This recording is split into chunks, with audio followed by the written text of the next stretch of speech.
एक गढ़पुर नाम की एक छोटी से गांव में राजू नाम का एक 20 वर्ष का लड़का रहा करता था। राजू अनाथ था।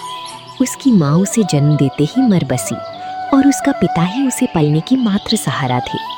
जब राजू 8 साल का था तो उसके पिता किसी काम के जंगल गए और फिर कभी लौट कर नहीं आए। उसके बाद राजू पूरी तरह अकेला हो गया। राजू एक गांव की टूटी फूटी झोपड़ी में रहता था।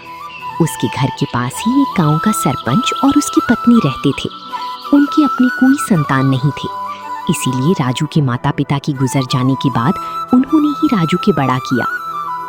लो राजू बेटा, ए खाना खा लो और अगर कम पड़े तो मुझसे आकर ले लेना। अरे मौसी, मैं कब तक आपके ऊपर बोझ बन के बता रहूंगा। अब तो मुझे शर्म आती है। अरे बेटा, तुम कैसी बातें कर रहे हो? अगर तुम हमारे बच्चे नहीं हो तो इसका मतलब ए थोड़े है कि तुम हम पर बोझ हो। आगे से ऐसी बात मत करना। सूप सैप, ए खाना खा लो।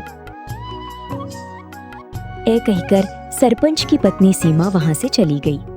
राजू ने आराम से खाना खाया। खाने के बाद झोपड़ी से बाहर निकला तो सामने ही सरपंच दिखाई दिए। राजू ने उन्हें देखा और सीधे उनके पास जा पहुंचा। राजू बेटा, खाना खा लिया है ना? जी सरपंच साहब, अभी अभी मौसी खाना देकर गई थी और मैं वही खाकर घर से निकला हूँ। हाँ, अच्छा किया। अब तुम बड़े हो गए हो बेटे, अपना ख्याल रखना सीखो।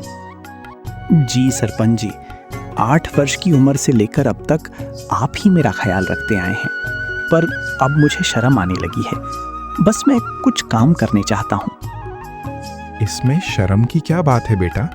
हमने तो हमेशा तुम्हें अपना ही माना है। तुम्हारा मन फिर भी कुछ करने का है तो सुनो, गांव के पास वाला जंगल पहले जैसा खतरनाक नहीं रहा। सहो तो जहां जाकर लकड़ियां काट सकते हो। जी सरपंच जी, मैं कल ही जंगल जाऊंगा। अब समय आ गया है कि मैं अपने लिए और आपके लिए कुछ कर दिखाऊं।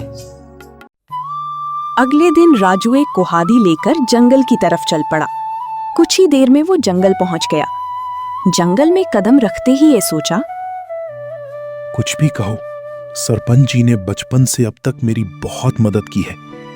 अब समय आ गया है कि मैं अपने पैरों पर खड़ा होकर दिखाऊं और मैं उनकी सेवा करूं, ताकि उन्हें अपनी संतान की कमी महसूस न हो और वे हमेशा खुश रहें। अभी राजू सोच ही रहा था, तब अचानक उसकी नजर पंडित पर पड़ी।